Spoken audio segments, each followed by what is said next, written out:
c'est l'heure de la SVT.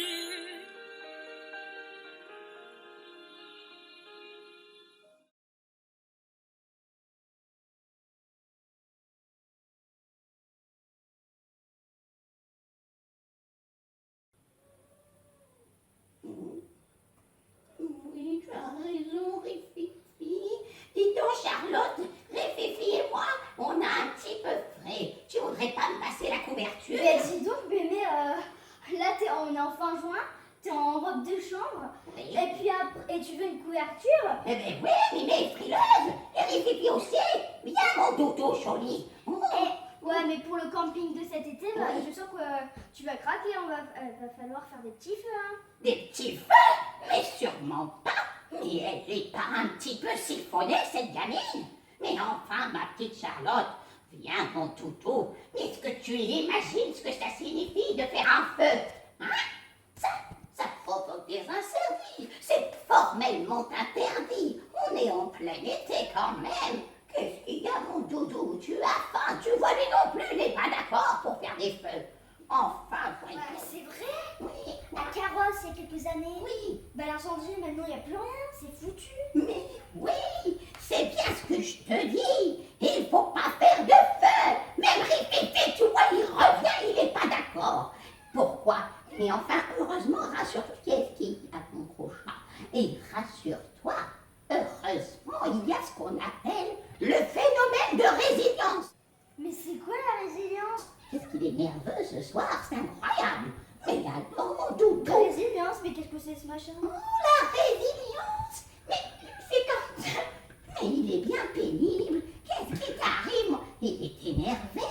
Allez, hop, là. Oh, c'est pas possible. Il est vindicatif. Eh bien, la résilience, Charlotte, c'est le fait que la forêt et les écosystèmes, malgré les aléas, ils peuvent encore redémarrer. Et ils peuvent repartir. Comme le chat qui va devoir partir. Mais qu'est-ce qu'il est pénible ce soir, ce matou! Enfin bref, tu comprends, Charlotte. Mais pour repartir, il va falloir différentes étapes. Mais rassure-toi, ma petite Charlotte, je vais te passer un petit extrait avec Zaza, car elle doit en parler à ses premières. Eh oui, eh oui. Et ça va beaucoup t'intéresser, tu verras. Allez, c'est parti. Coucou les premières. Alors ici, on se trouve au-dessus donc de Gillette, dans un super environnement. Donc voilà, un écosystème, l'écosystème de la forêt, comme vous voyez derrière moi. Donc cette forêt, eh bien, elle est à un stade mature et donc elle a atteint un certain équilibre. Vous voyez qu'il y a plusieurs strates, donc une strate arborescente, donc un petit peu clairsemée. Forcément, c'est une forêt de pins, ce ne sont pas des forêts qui sont très denses. Mais il y a aussi des strates arbustives. On voit un peu au loin là des grands genêts jaunes voilà, qui se développent. Et puis il y a une strate herbacée qu'on ne voit pas beaucoup puisqu'on est plus loin. Alors ces écosystèmes, comme on l'a déjà vu, ont un équilibre dynamique, c'est-à-dire qu'il va y avoir tout un tas de chaînes alimentaires avec des transferts de matière et d'énergie qui vont se mettre en place, des réseaux trophiques, et ce cycle va aboutir donc à un stade comme ça à l'équilibre. Ça, on l'a vu dans les vidéos précédentes. Malheureusement, évidemment, parfois, ces stades à l'équilibre peuvent être perturbés parce qu'un événement extérieur va survenir et ça peut être par exemple une maladie, ça peut être aussi, comme on le voit ici, si je me déplace, qu'on s'aperçoit qu'ici les troncs sont calcinés, le haut a repris, ou parfois ici certaines plantes ont été complètement calcinées aussi, elles sont complètement cramées comme on le voit là. Et là à côté, on voit aussi un arbre qui a été décimé donc, par l'incendie. Donc un événement perturbateur va casser cet équilibre et une nouvelle dynamique va se mettre en route dans les années qui suivent justement ici l'incendie. Alors, je me trouve dans une forêt qui est au stade de climax, à l'équilibre. On voit qu'elle a bien été verticalisée, on trouve plein de feuillus, là on a plutôt des chênes. Et cette forêt, quand elle est à l'état de climax, c'est-à-dire bien verticalisée dans son état final entre guillemets, il peut toujours un état dynamique, on n'oublie pas qu'il y a toujours des flux de matière à l'intérieur de cet écosystème. Il peut arriver qu'il soit perturbé. Il peut être perturbé par des incendies. On peut le voir là, par là-bas, il y a eu, c'est un petit peu cramé. Vous avez vu, avec Zaza, elle vous a montré un endroit. Donc on voit qu'il y a des troncs qui ont un petit peu cramé. Et là, on peut supposer qu'il y a eu beaucoup de vent et qu'il y a des troncs qui ont été arrachés. Donc cette fois-ci, de l'autre côté, on peut voir des troncs qui sont complètement couchés au sol et qui sont d'ailleurs en train d'être digérés par des champignons. Petit travelling. Magnifique. Et ici, si on revient par là, on peut voir qu'il y en a un qui a été complètement déraciné, qui est tombé, qui s'est posé sur un autre chêne. Et je l'ai peinard le gars. Il s'est adossé tranquillou bilou. Et en fait, en tombant, il a complètement libéré une zone là d'accès à la lumière, ce qui va permettre à d'autres individus de se développer. Vous voyez un petit chêne. Hop. Là, d'autres espèces qui sont en train de se développer parce qu'elles ont de nouveau accès à la lumière, elles vont pouvoir se développer et grandir et retourner à cet état de climax. Alors, est-ce qu'on va se laisser dépérir après un événement, un aléa qui a tout bouleversé? Eh ben non, la nature a une énorme force de résilience, évidemment. Donc, après un incendie qui a en général tout ravagé, ou presque, parfois la cime des arbres, certains arbres peuvent effectivement résister, on voit que l'incendie passe dessous, et puis heureusement la cime, elle, n'a pas été brûlée. Ça peut arriver aussi, mais parfois tout est détruit. Alors quand tout est détruit, une succession secondaire va se mettre en place. Et on va voir apparaître donc, successivement plusieurs types de plantes. Alors on va commencer d'abord par des plantes dites pionnières. Alors quand le sol est vraiment complètement ravagé, ça peut arriver que des plantes comme des lichens, enfin là ce sont plus des symbioses, vont se mettre en place. Mais là sinon on a souvent des plantes herbacées, comme on voit ici, qui sont des plantes annuelles. Ici, il me semble que c'est du lin, à vérifier. Mais bon. Et ces plantes annuelles donc, vont coloniser dans le nouveau sol, qui parfois, d'ailleurs, entre parenthèses, est enrichi en éléments, parce que le carbone qui est issu justement de la combustion des arbres, donc, retourne dans le sol, et puis va être minéralisé, bien sûr, et va servir pour la repousse des plantes. Et d'ailleurs, entre parenthèses, il y a certaines plantes qui ne poussent que après avoir brûlé, justement, ou sur des terres brûlées. Bref, donc nous avons des plantes pionnières qui vont se mettre en place, d'abord annuelles, et puis d'autres, comme ici, là, on a juste à côté un tout petit cyste qui commence à pousser.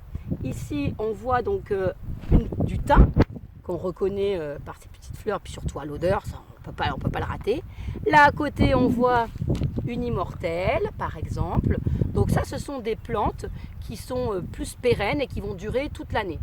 Donc là, si je continue mon petit tour, et ben effectivement, on voit que la colonisation, ce sont des plantes qui sont basses. Ça, c'est une plante plutôt annuelle, c'est une asparagus, les petites asperges qu'on mange volontiers au printemps. Donc voilà. Alors, bien sûr, ça c'est la première succession. Et vous voyez qu'ensuite, ces petits cystes, par exemple, vont grandir et une strate arborescente, on va dire, d'arbustes, va se mettre en place. Ici, par exemple, on a un calicotum qui est très très piquant, mais qui résiste bien et qui a commencé à pousser. À côté, ici, on a une belle lentisque qui, elle, on voit, elle aussi réussit à prendre le dessus. Alors ça va mettre beaucoup de temps, c'est-à-dire que là, on voyait que ça fait déjà 3 ans que ça a brûlé ici, donc les successions vont mettre du temps. En ce qui concerne la strate arborescente, donc les arbres, eh bien ça va mettre beaucoup de temps, évidemment, parce qu'il faut que le temps que l'arbre pousse, et puis surtout certaines espèces sont plus rapides que d'autres. Ici par exemple, on a un pin, et le pin est une espèce qui pousse rapidement, donc il va prendre pendant un certain temps le dessus. Là, il n'a pas du tout pris le dessus, on est bien d'accord. Et c'est pas forcément pour autant que lui, c'est l'espèce qui est l'espèce représentative de l'équilibre final donc de l'écosystème forestier. Je pense que l'équilibre final est plutôt sur le chêne. Et là, on voit, mais ils sont tout petits. Alors, les chênes, ils sont beaucoup plus lents à la pousse, donc ils vont reprendre le dessus et atteindre justement leur stade mature, mais beaucoup plus tard, parce qu'il leur faut le temps de pousser. D'autant plus que, comme vous le savez, les plantes sont en compétition forcément pour les ressources, pour la lumière, et il va falloir le temps que ce petit chêne se développe. Mais tout ce qu'on peut retenir quand même, c'est que suite à justement une perturbation, eh bien, il y a un phénomène de résilience qui va se mettre en place et petit à petit, on va recoloniser ce milieu pour réaboutir à une forêt de stade mature. Alors, plus la biodiversité d'un environnement est riche, plus la recolonisation sera facile et plus on va pouvoir à nouveau aboutir à un climax, à un stade mature. Si par hasard, bien sûr, il y a trop de dégradation, trop régulièrement, il y a soit des incendies ou l'action de l'homme qui va régulièrement raviner les sols ou détruire l'écosystème, et bien dans ces cas-là, on va aboutir à un stade où la biodiversité va être quasi nulle et ça va être très compliqué de refaire un écosystème à l'équilibre parce qu'en fait le sol notamment a été trop détérioré. Est-ce que tu as bien compris, Charlotte? Dans la dynamique de l'installation d'une forêt, il y a plusieurs stades. Le stade 1, comme on te l'a dit, ce sont les plantes dites pionnières qui vont s'installer comme les mousses, ça fait des petits tapis mignons, les lichens ou d'autres plantes herbacées. Et puis au stade 2, tu vas avoir des petits arbustes, des petits comme, elle t'a parlé du calicotum ou du genêt, ils sont très jaunes, c'est joli, ça plaît beaucoup. Le stade 3, il va y avoir justement des chênes qui vont commencer à pousser et des cadavres. Et puis ensuite, il va y avoir enfin le stade climax. Tu n'as pas l'air très concentrée, ma petite Charlotte. Ah, ça c'est encore à cause de Roudoudou. Alors, petite parenthèse. Comme ça. Dans une forêt au stade climax, on a une productivité finalement qui est quasiment nulle parce que la photosynthèse faite par les arbres la journée, par les parties chlorophylliennes finalement, voilà, va être compensée par la respiration la nuit. Exactement, et même la journée, même la journée. Parce qu'on rappelle qu'un arbre, ça respire aussi la journée. Donc finalement, on va avoir une productivité plutôt faible. Alors que quand on a une forêt qui est en croissance, donc là, elle va faire beaucoup plus de photosynthèse parce qu'elle produit des sucres, ce qui va lui permettre d'avoir assez d'énergie pour fabriquer des cellules et pour permettre la croissance des organes, des branches, etc. On a une forte augmentation de la biomasse, finalement. Exactement, et du coup, une forêt qui est en croissance, elle va beaucoup plus en fait consommer de dioxyde de carbone, et là on peut entre guillemets parler de poumon de la planète. Donc d'où l'intérêt d'ailleurs parfois aussi d'entretenir les forêts pour qu'elles gardent une certaine croissance. Bon, sinon ça se fait tout seul parce que oui, parce que voilà. Là on voit que de temps en temps ça se casse la figure parce que justement il y a eu un petit aléa, une petite perturbation. Mais bon. Et on peut voir qu'il y a ce phénomène de résilience. C'est ça. Que l'écosystème est toujours capable, donc là dans le cas de la forêt, de recoloniser ce milieu et de réutiliser la matière morte. Là on est assis sur nos petits saprophytes, voilà. On est au top. Nous nous trouvons aux confins de la forêt.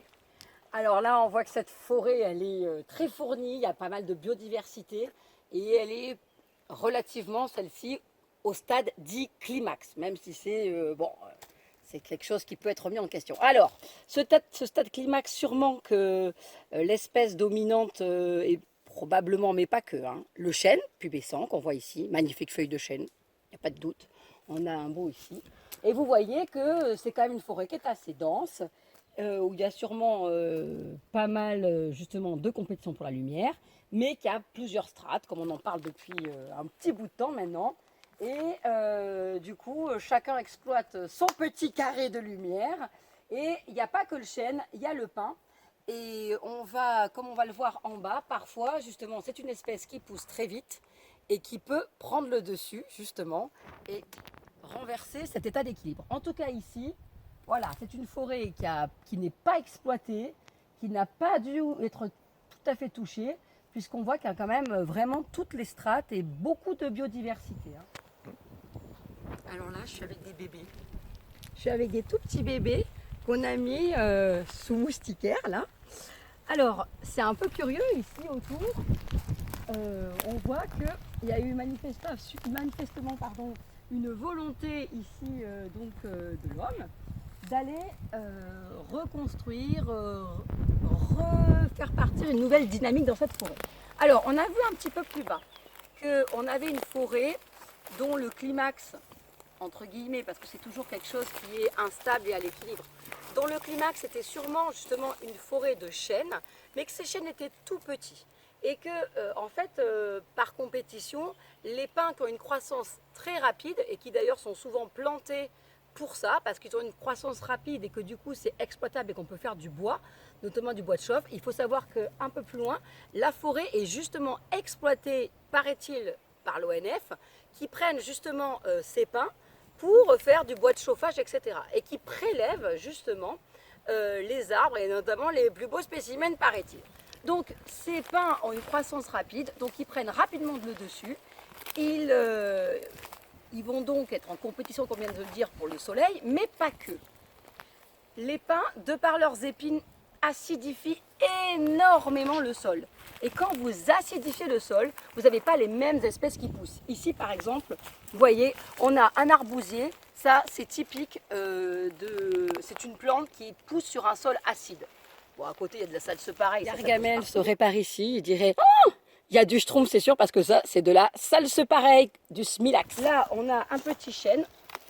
Alors, il y a certains chênes qui sont spécialisés dans les sols acides, comme les chênes kermès, mais celui-là, c'est pas dit que c'en soit un. C'est peu probable. Ici, derrière, on a une filaire. Toutes ces plantes sont assez caractéristiques des sols acides. Seulement, ces sols, en étant acidifiés, ils empêchent justement la pousse de, notamment, par exemple, le chêne qui, lui, pousse pas spécialement en sol acide. Donc ici, qu'est-ce qui s'est passé? Je ne sais pas pourquoi, mais manifestement, il y a eu pas mal de pins délagués. Et ils essayent de faire repartir une nouvelle dynamique et ils plantent pas une seule espèce, et c'est pas du pin, ils plantent différentes espèces d'arbres. Il y a des petits chênes que j'ai vus là-bas, et là, là-bas tout à l'heure, c'était un style de Corylus. Là, je sais pas exactement ce que c'est, on cherchera, je regarderai. En tout cas, vous voyez qu'ici, il y a une volonté d'exploiter la forêt et de mettre plusieurs essences, parce que lorsqu'il y a plusieurs essences, eh bien, la biodiversité est plus grande et du coup la productivité sera bien meilleure. Voilà, donc là vous avez un exemple justement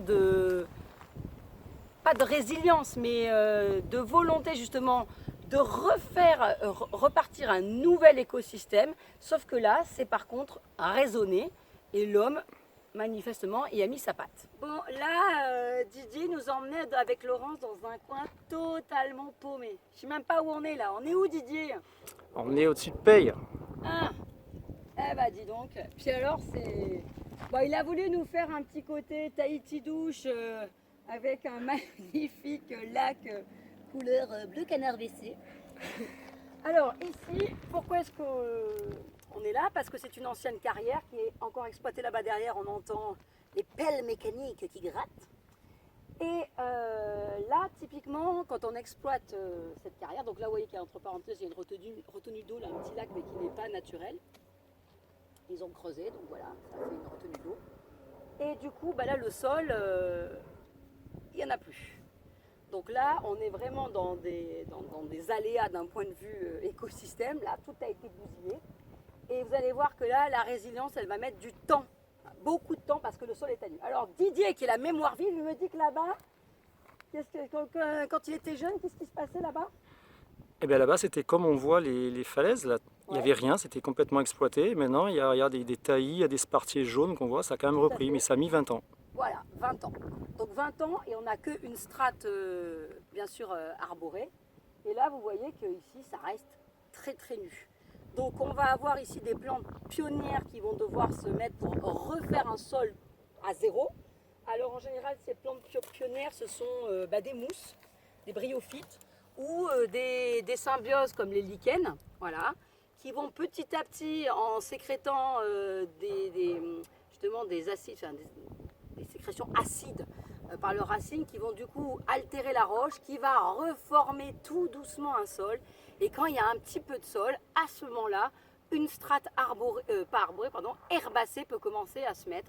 Et c'est ainsi que la colonisation avec les salves de plantes, les successions justement de plantes vont pouvoir se faire. Mais là, ça va mettre vraiment beaucoup de temps parce que ça a été vraiment beaucoup déterminé. Est-ce qu'il n'y a pas quand même un petit peu d'espoir dans ton propos que je trouve bien noir?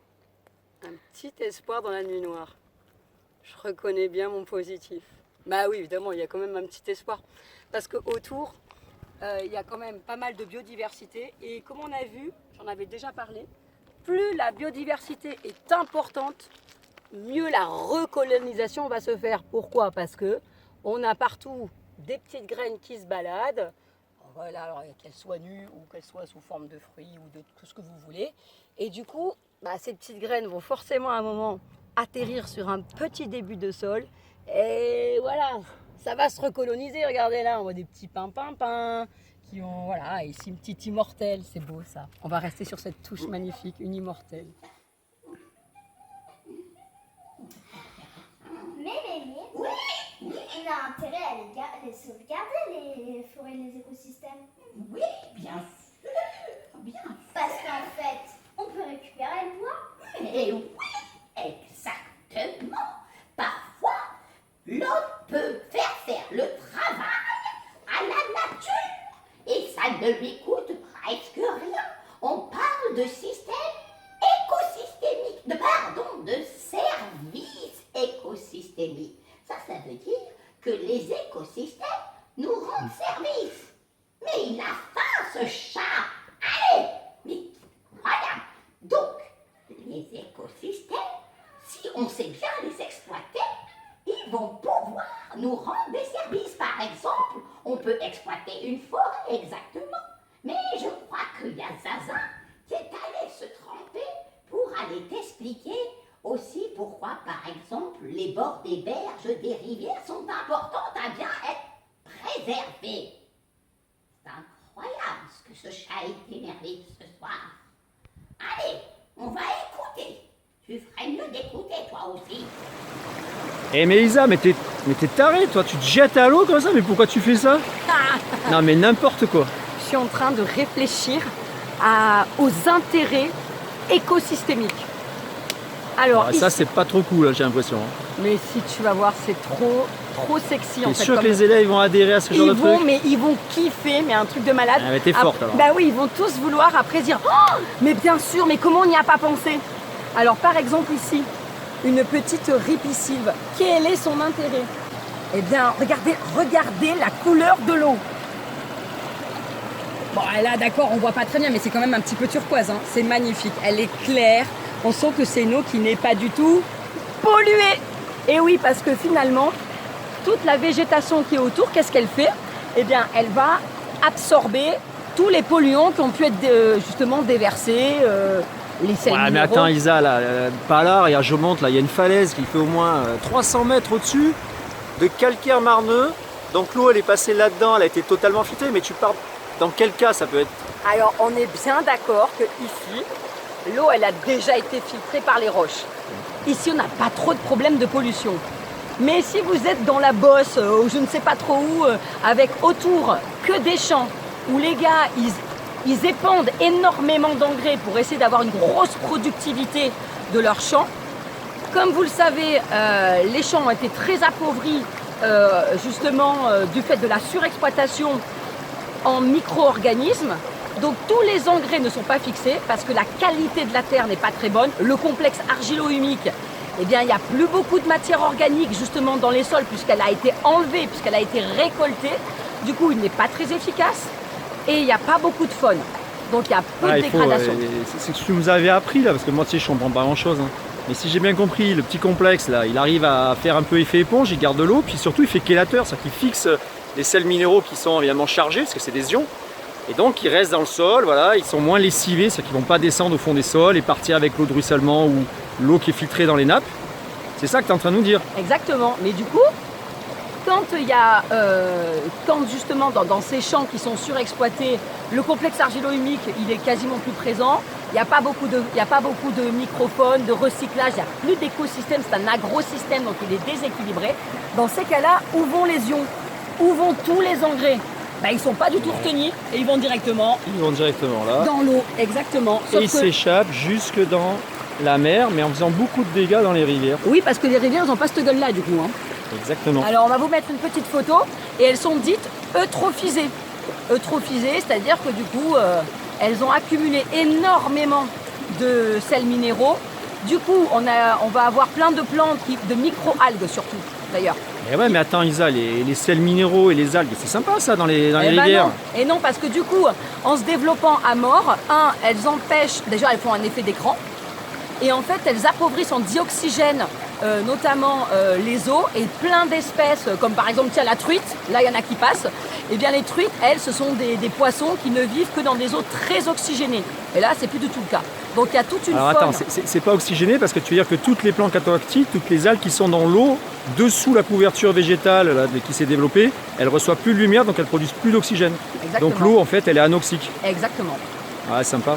Ça Donc, doit bien puer. Hein. Voilà, donc c'est pas terrible. Et on n'a pas trop envie de se baigner dedans. Alors que lorsqu'on a justement un écosystème tout fait, eh bien l'eau elle est filtrée. Et ça c'est déjà un premier avantage qui est gratos une fois que c'est fait. C'est pour ça qu'autour des zones de captage d'eau, eh bien ils sont maintenant plus ou moins obligés de replanter autour toute une petite forêt pour justement pour préserver les zones de captage et que l'eau soit assainie, qu'elle ne soit pas polluée parce que les arbres, eh ben, au cas où, absorbent ces sels minéraux. Donc ça, c'est quand même un premier gros avantage. Et là, il n'y a rien à faire. Une fois qu'on a planté, c'est les arbres qui font le boulot, entre guillemets, ou les plantes. Première chose. Ouais, puis qui dit arbre dit quand même beaucoup de litière, c'est-à-dire beaucoup de feuilles mortes, donc beaucoup de matière organique, un sol épais qui va donc justement nous ramener au complexe argilo-humique.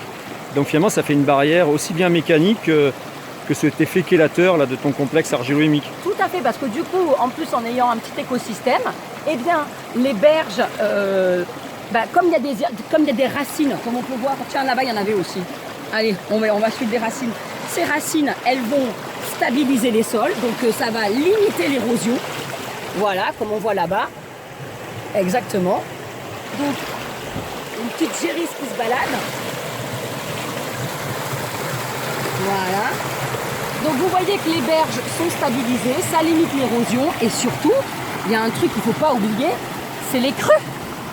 Ce sont les crues parce que les crues, à force de tout raser les bords des rivières, lorsqu'il y a de l'eau qui tombe, elle file direct dans la rivière, elle n'est pas retenue par la végétation et ça crée des dégâts mais énormes qui ont un coût bien sûr, alors déjà humain qui est le plus grave, parce qu'il y a des crues qui sont terribles, il y a eu des catastrophes terribles, et puis après ça a même un coût bassement économique.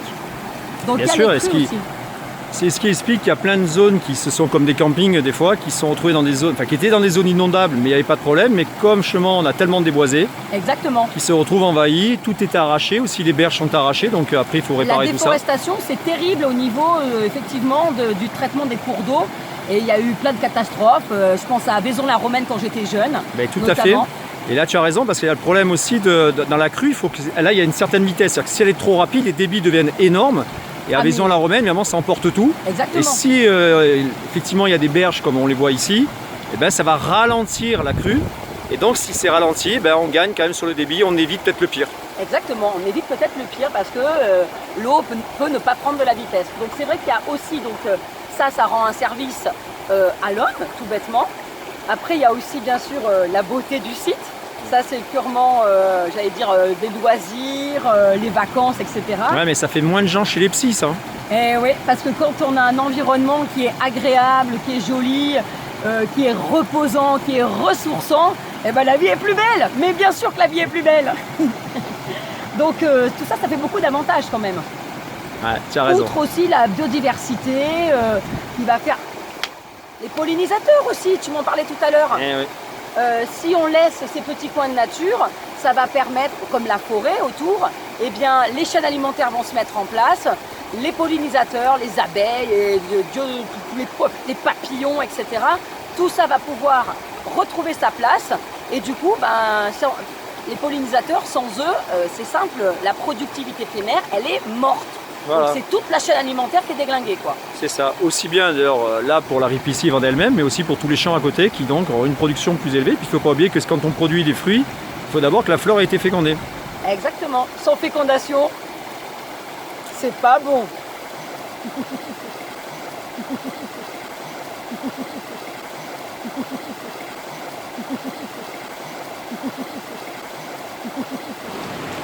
Alors Isa, encore les pieds dans l'eau? Encore les pieds dans l'eau. Juste pour vous montrer quand même la force de l'érosion, notamment par l'eau qui charrie forcément des cailloux, des gadins, etc. Et là, vous voyez, on est dans une petite gorge. C'est pas une clue, mais bon, on est vraiment, c'est très encaissé. Et vous voyez que l'eau a complètement râpé là sur la falaise. Les bancs calcaires, on voit qu'ils sont tous émoussés. Ça vous donne quand même une idée de la force de l'eau. Alors il y a la force mécanique, mais tu es d'accord qu'il y a la force chimique, hein, parce que ça a altéré le calcaire, comme tu l'avais expliqué, par dissolution. Et après, par force mécanique et chimique aussi, ça en transporte tout ça, puisque là il y a un trou énorme qui s'est fait, puisqu'on passe dedans. Oui. On Là, voit bien la hauteur. Tout à fait. Et voilà, une jolie petite gorge, presque Une petite gorge. une petite. Gorginette. Voilà. Ou une gorgette. Il y a un dernier service écosystémique auquel on n'a pas pensé. Ouais. Parce que je suis venu ici, parce que j'avais un peu les boules, mais je trouve que ça va déjà mieux. Et ben ouais, curieusement, un truc, en fait on n'y pense pas, mais c'est hyper important. C'est la sylvithérapie, ou la sylvio, Alors là, tu me demandes ça à moi, tu sais que moi, alors tout ce qui est qu'est-ce psy. Bah oui, mais bon, qu'est-ce qui se passe quand on est dans la forêt? On se détend. Et Mais le déjà, cerveau- j'ai le cerveau qui marche mieux, parce que j'ai l'impression qu'il y a plus d'oxygène.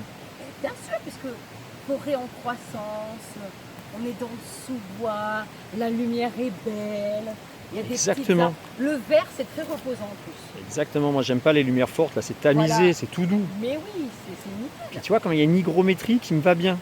Voilà. Donc, si vous vous sentez pas bien, venez ici et après vous pouvez même faire des câlins aux arbres. Exactement. Il y en a qui font des câlins aux arbres. Hein. Ouais. Ça existe. Tu devrais essayer, on va voir si ça marche. On va voir. En plus, il y a tous les bruits de la forêt. Il y a là, il y a la rivière, Oui.